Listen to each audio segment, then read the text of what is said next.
एक टाइम पे ऐसा लग रहा था कि पेपर नहीं निकल रहे थे, बट सर जब ये बच्चे अक्सर ये कहते हैं कि सर हम शेड्यूल बनाते हैं 5-6 दिन तो पढ़ाई कर लेते हैं, फिर उसके बाद फिर शेड्यूल टूट जाता है। सर CDS FCAT दिया था 2022-23 में, वो मैंने क्लियर करा था। IB-ACIO grade 2 sir, UPSC CAPF assistant commandant और sir SSC CPO, SSC CHSL ये सारे क्वालिफाई करें। यहाँ पढ़ाई के एनवायरनमेंट को लेकर अगर हम आपसे बात करें तो भोला आराम पे घूमना, ये करना वो करना है, तो इनके लिए कुछ एक मैसेज देना चाहेंगे आप बच्चों के लिए? नमस्कार आप सभी को, हमारा CMC इंदौर के आपके अपने परिवार में आप सभी का बहुत बहुत स्वागत है। आज हमारे साथ एक ऐसी पर्सनालिटी हैं जिन्होंने SSC CGL 2025 में GST इंस्पेक्टर का पद हासिल किया है और इससे पहले भी इनके कई सारे एग्ज़ाम्स क्रैक हो चुके हैं, जैसे CAPF का इनका इंटरव्यू होना बाकी है। इन्होंने CPO, CHSL और CDS तमाम तरह के एग्ज़ाम्स में पहले भी क्वालिफाई किया हुआ है। तो आइए स्वागत करते हैं सुमित वर्मा जी का। सुमित, आपका बहुत बहुत स्वागत है बेटा पहले तो। Thank you sir. और आपको बहुत बहुत बधाई GST इंस्पेक्टर बनने पे। Thank you sir. तो पहले बच्चों को एक शॉर्ट अपना इंटरव्यू दें, मतलब इंट्रोडक्शन दें आप शॉर्ट के, मतलब आपका क्या नाम है और पहले आप अपने पोस्ट के बारे में बताएं, कौन कौन से एग्जाम्स आपने इससे पहले क्रैक किए हुए हैं, थोड़ा उसकी डिटेल के बारे में बताएं। मेरा नाम सुमित वर्मा है सर। मुझे SSC CGL 2025 में GST इंस्पेक्टर की पोस्ट मिली है और सर मैंने इससे पहले CDS FCAT दिया था 2022-23 में, वो मैंने क्लियर करा था। फिर सर उसके बाद CGL, IB-ACIO grade 2 sir, UPSC CAPF assistant commandant और sir SSC CPO, SSC CHSL ये सारे क्वालिफाई करें सर। ये सब क्वालिफाई किए हुए हैं आपने एग्जाम्स? Yes sir. तो ये तो बहुत अच्छी बात है, इतने सारे एग्जाम्स आपने क्लियर किए हुए हैं। CGL में ये कौन सा अटेम्प्ट था आपका? सर ये मेरा सेकंड था। ये सेकंड अटेम्प्ट था आपका। इससे पहले आपने 2024 का अटेम्प्ट दिया था। ठीक है, तो थोड़ा अपने बैकग्राउंड के बारे में बताएं बच्चों को कि मतलब आपका कहाँ से आप बिलोंग करते हैं, आपके पेरेंट्स क्या करते हैं? सर मैं सीहोर डिस्ट्रिक्ट से बिलोंग करता हूँ और सर मेरे पिताजी CISF में इंस्पेक्टर हैं, अभी चेन्नई में पोस्टेड है। सर मेरी मदर हाउसवाइफ है और सर मैंने ग्रेजुएशन में BTech करी है RGP यूनिवर्सिटी भोपाल से और सर उसके बाद से प्रिपरेशन कर रहा हूँ। BTech आपने कौन सी स्ट्रीम में किया हुआ है? Sir electronics and communication. Electronics and communication में किया हुआ है। तो अब सिलेक्शन के बाद लाइफ कैसी है, क्या बदलाव दिख रहा है, कैसा लग रहा है आपको उसके बाद में? सर मतलब काफ़ी अच्छा लग रहा है। पहले तो थोड़ा ऐसा लग रहा था कि मतलब एक टाइम पे ऐसा लग रहा था कि पेपर नहीं निकल रहे थे, बट सर जब एक बार अच्छे से पढ़ाई करी, एक बार अच्छे से सारा सिलेबस कवर करा, उसके बाद काफ़ी सारे एग्जाम्स निकले सर। फिर अभी तो फाइनल सिलेक्शन अपना हो ही गया है। सर। और आपके भाई का भी सिलेक्शन हो गया आपके साथ में? ये सर मेरा कज़न है, उसका भी सिलेक्शन हुआ है। ठीक है भाई, तो अगर हम आपसे ये पूछे कि SSC की तरफ आपने कब डिसाइड करा कि SSC की मुझे तैयारी करनी है, ये जर्नी स्टार्ट कहाँ से हुई आपकी? सर मैंने 2023 में गवर्नमेंट एग्जाम की प्रिपरेशन स्टार्ट करी थी और CDS से। सर मेरा CDS क्लियर हुआ था बट मैं इंटरव्यू में आउट हो गया था वहाँ पे। फिर सर FCAT दिया, उसमें भी इंटरव्यू में आउट हो गया था। तो सर 2-3 अनसक्सेसफुल अटेम्प्ट्स के बाद मेरे एक चाचा जी हैं जो कि पोस्टेड है CGL से ही। तो सर उन्होंने बताया कि CGL का सिलेबस उन्होंने मुझे समझाया, बताया कि ये एक अच्छा एग्जाम है, इसको टारगेट कर सकते हो। तो सर 2024 के मई-जून में मैंने स्टार्ट करी प्रिपरेशन CGL की। सर मैंने 24 में अपना फर्स्ट अटेम्प्ट दिया सर, लेकिन उसका प्री क्वालिफाई नहीं हुआ। फिर सर उसके बाद मैं इंदौर आया। फिर सर मैंने CMC इंदौर कोचिंग ज्वाइन करी। उसके बाद फिर सर फिर आपने तैयारी करके एग्जाम दिया और क्लियर किया है? Yes sir. तो CMC से कैसे जुड़े आप, मतलब कि CMC से ही आपने तैयारी शुरू करी है, तो CMC तक कैसे आपका जुड़ा हुआ है, इसके बारे में थोड़ी सी बात बताएं। सर 2024 के दिसंबर मंथ में हम लोगों ने सोचा कि कोचिंग करनी चाहिए, क्योंकि बिना गाइडेंस के एक थोड़ा सा हम लोग लॉस्ट हो गए थे। कुछ भी मतलब सर प्रिपरेशन का एक डायरेक्शन नहीं थी, कंसिस्टेंसी नहीं थी। तो सर हमने सोचा कि कोचिंग ज्वाइन करेंगे तो उससे कंसिस्टेंसी आएगी और फ्लो बनेगा एक। तो सर 24 के दिसंबर में हम लोग ने कोचिंग का सर्च करने का पता करा। सर पहली कोचिंग जिसमें हम आए थे सर वो CMC इंदौर ही थी। अच्छा। सर उसमें 1-2 कोचिंग में और गए थे, लेकिन सर वहाँ पे डेमो अवेलेबल नहीं था।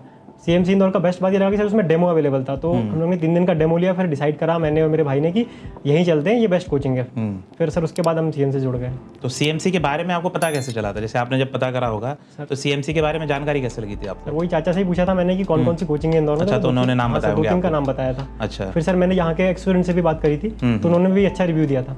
तो फिर आपने CMC के यहाँ से फिर तैयारी चालू करी? जी सर। ठीक है, फिर आप इतने सारे ऑप्शंस में आपने बताया कि 2-3 जगह आप गए क्लासेस लेने, वहाँ आपको डेमो नहीं मिले और CMC में आपने फाइनल शुरू करा। Yes sir. CMC की अगर हम बात करें तो यहाँ पढ़ाई के एनवायरनमेंट को लेकर अगर हम आपसे बात करें तो यहाँ का एनवायरनमेंट कैसा लगा आपको पढ़ाई में? जैसे आपने इतने टाइम कोचिंग करी होगी, तो कैसा एनवायरनमेंट फील होता है आपको CMC में? सर मुझे तो पर्सनली तो बहुत अच्छा लगा सर कि यहाँ के टीचर्स जो थे काफ़ी सपोर्टिव थे सर। उसके बाद सर कभी भी डाउट लेके जाओ तो मतलब अब हमेशा अवेलेबल रहते थे सर। फिर सर स्टूडेंट्स की बात करें तो वो भी काफ़ी कॉर्डियल थे सर। जब मैं स्टार्टिंग में आया था तो मैंने रिव्यू वगैरह लिए तो उन्होंने भी काफ़ी अच्छे से बात करी सर। तो वो चीज़ थी सर। उसके बाद सर यहाँ पे एक जो इन्वायरमेंट था कि आप क्लास के बाद यहाँ पे जितना देर तक चाहो बैठ सकते हो, 8-9 बजे तक, तो सर वो एक अच्छी चीज़ लगी मुझे। क्या आप क्लास के बाद यहीं CMC में बैठ के पढ़ाई करा करते थे? सर तो कहाँ बैठते थे आप, कैंपस 2 पे या सर, कैंपस 3 पे? कैंपस कैंपस 2 पे बैठ के आप पढ़ाई करते थे। Yes sir. और सीएमसी के कंटेंट की अगर अपन बात करें, जो हम लोग आपको पढ़ाते हैं, जो कंटेंट आपको प्रोवाइड किया जाता है, वो आपके हिसाब से एसएससी सीजीएल के लिए अप टू द मार्क है, या उसके अलावा भी बच्चों को तैयारी करने की जरूरत पड़ सकती नहीं है? सर, मोर देन इनफ है सर। वो मैंने तो सीएमसी के कंटेंट के अलावा कोई भी बुक रेफर नहीं करी थी। मैंने पिनेकल खरीदी थी सर, लेकिन मैंने उससे एक चैप्टर भी सही से नहीं करा, क्योंकि मेरे पास कंटेंट ही इतना था सीएमसी इंदौर का कि मुझे जरूरत ही नहीं पड़ी सर। क्योंकि हम लोग ही आपको पीवाई के yes, सारे sir. प्रोवाइड करा Yes, sir. देते हैं, तो Yes, फिर आप sir. लोगों को पिनेकल की आवश्यकता ही नहीं sir. पड़ती है। Yes, तो मतलब यहाँ का कंटेंट आपके लिए फ्रूटफुल है। यस सर, बहुत। और फिर अभी जब अपन इस इंटरव्यू से पहले बात कर रहे थे, तो आपने बताया था कि आप यहाँ पर कुछ टाइम पढ़ते रहे, फिर जब आपने लास्ट में पढ़ाई चालू करी थी, तो आप लोग घर में पढ़े, लाइब्रेरी में नहीं पढ़ाई करी है। और आमतौर पर ये देखा जा रहा है कि बच्चे लाइब्रेरी में जाके पढ़ाई करते हैं, तो अकेले घर पे पढ़ाई हो जाती है आप लोगों की? हाँ सर, क्योंकि जैसे हम दोनों, मैंने बताया कि मेरा कज़न भी था, तो सर वहाँ पे एक इन्वायरमेंट ही था। हम लोग जब भी बात करते थे तो सर मेनली वो पढ़ाई और पेपर को रिलेटेड करते थे सर। तो घर पे सर मम्मी जी के साथ रहते थे हम लोग। तो सर वहाँ पे मतलब सब चीज़ें ऐसे, मतलब सर एक बैलेंस बना हुआ था सब चीज़ का। मतलब फोकस ही आपका पढ़ाई को लेकर काफ़ी टाइम मिल जाता था पढ़ाई के लिए। पढ़ाई के लिए काफ़ी समय मिल जाता था आप लोगों को। ठीक है, तो अब जैसे आजकल बच्चों में एक बड़ी वो रहती है कि बच्चे डिमोटिवेट बहुत होते हैं पढ़ाई करते वक्त। तो आप लोगों के साथ ऐसा होता था कि अपन पढ़ाई कर रहे हैं, थोड़ा डिमोटिवेट हो गए, लो फील कर रहे हैं, पढ़ाई में मन नहीं लग रहा है, या शेड्यूल बना रहे हैं, फॉलो नहीं कर पा रहे हैं, ऐसा कुछ होता था अपने साथ में? सर डिमोटिवेट तो मैं भी हुआ था, मतलब हम दोनों भी हुए थे, दोनों भाई। बट सर उसके बाद फिर हम लोग ऐसा मतलब ज़्यादा ओवर थिंकिंग नहीं करते थे कि, और सर पापा का भी सपोर्ट था घर से, मम्मी भी, मतलब पापा भी बोलते रहते थे कि हाँ ठीक है, मैं जानता हूँ कि एग्जाम टफ रहते हैं और फिर आपको लगा रहना पड़ता है। तो सर वो चीज़ थी। उसके बाद सर यहाँ पे टीचर्स भी काफ़ी गाइडेंस था। तो सर क्लास के स्टार्टिंग के 5-10 मिनट में टीचर्स बोलते हैं, हमेशा मोटिवेशन देते ही हैं सर, तो उससे काफ़ी हेल्प हुई सर।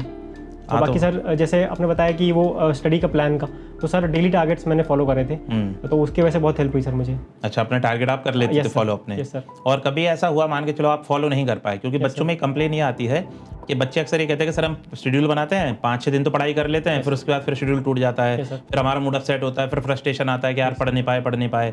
तो ऐसी कभी कंडीशन आती थी अपने साथ में? सर ऐसी आई थी सर, काफ़ी बार ऐसा हुआ था मेरे साथ कि मैंने भी एक नया शेड्यूल बनाया, 3-4 दिन फॉलो करा, फिर उसके बाद नहीं कर पाया।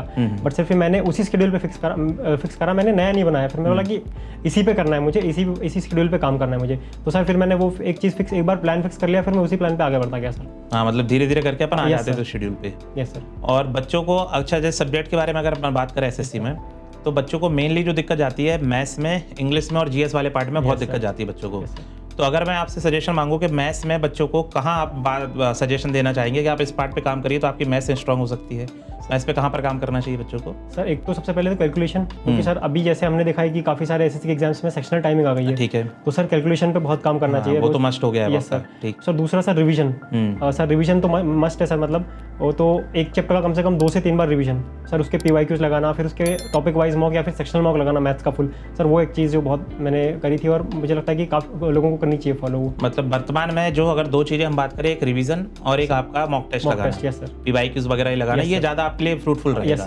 ज़्यादा इधर उधर का पढ़ने की जरूरत नहीं सर। बाकी बहुत कंटेंट तो सर बहुत सारा अवेलेबल है, लेकिन हमको एक अपना पर्टिकुलर एक चीज़ ढूंढनी है कि मुझे नहीं सेक्शनल मॉक लगाने वीक में 3 से 4 या फिर टॉपिक वाइज मॉक लगाने 3 से 4, तो वो चीज़ है सर, उसके हिसाब से काम कर लेना चाहिए बच्चों को। और इंग्लिश में और जीएस में क्या सुझाव देना चाहेंगे सर? इंग्लिश में तो जैसे 3 सेक्शन में डिवाइड करा हुआ है, वोकैब, ग्रामर और कॉम्प्रिहेंशन। तो सर वोकैब का तो डेली रिवाइज, उसमें सर रटना ही मारना है सर। ग्रामर में रूल्स को मल्टीपल टाइम्स रिवाइज करके सर उसके भी फिर टेस्ट लगाना, या तो किसी बुक से सॉल्व करना, या फिर जैसे मॉक टेस्ट काफ़ी सारे अवेलेबल है, सेक्शनल मॉक अवेलेबल है सर। कॉम्प्रिहेंशन के लिए मैं the times of India read करता था न्यूज़पेपर, तो सर उससे काफ़ी हेल्प हुई वोकैब में भी और सर ग्रामर में भी।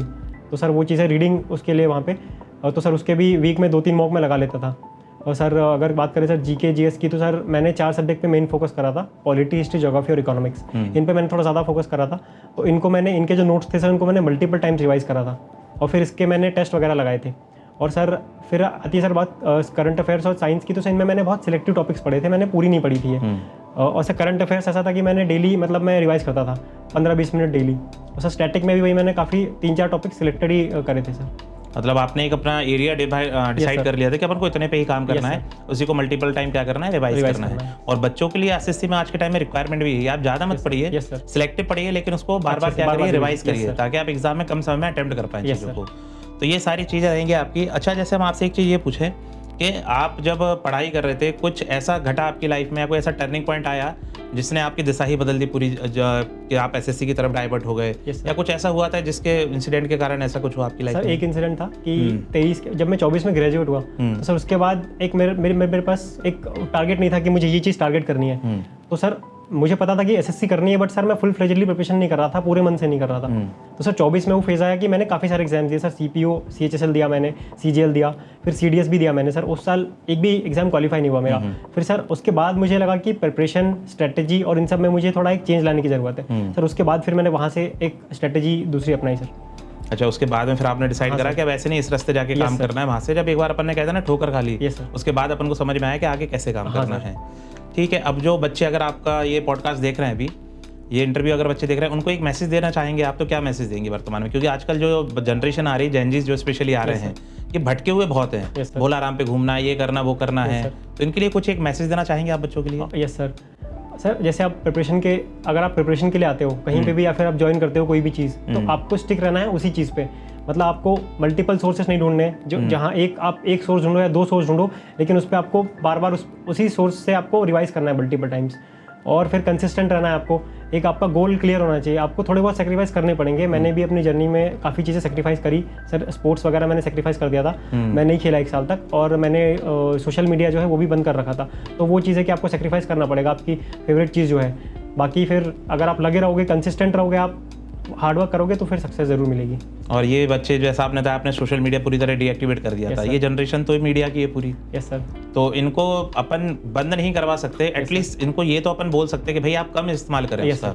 आप दिन में एक टाइम फिक्स कर लें कि अपन को इतने टाइम के लिए ही सोशल मीडिया का यूज़ करना है, और फ्रूटफुल तरीके से आगे बढ़ें आप। Yes sir. लास्ट में हम आपसे एक चीज़ ये जानना चाहेंगे कि अपने सक्सेस का आज आप CGL क्रैक करके GST इंस्पेक्टर बने हैं, और बहुत ज़्यादा उम्र नहीं है आपकी, हम देख पा रहे हैं, तो आप इसका क्रेडिट किसको देना चाहेंगे? सर फर्स्ट ऑफ ऑल तो सर पिताजी और माताजी को देना चाहूँगा कि उन्होंने बहुत सपोर्टिव रहे मेरी थ्रू आउट मेरी जर्नी में। Sir secondly sir CMC Indore का बहुत सपोर्ट रहा सर मेरे पास। मतलब जब भी मेरे को ज़रूरत होती थी तो टीचर्स यहाँ पे 100% अवेलेबल थे सर। तो सर उनको देना चाहूँगा। फिर सर जिन्होंने मुझे बताया सर CGL के बारे में, मेरे चाचा जी से, उनको मैं क्रेडिट देना चाहूँगा। तो ठीक है, यह आपकी यात्रा रही, और भविष्य के लिए आपको बहुत बहुत शुभकामनाएं सुमित। उम्मीद करते हैं आगे आप और भी बेहतर करेंगे और भविष्य में बहुत आगे बढ़े। हमारी शुभकामनाएं आपके साथ। बहुत बहुत धन्यवाद सर। थैंक यू बेटा। Thank you.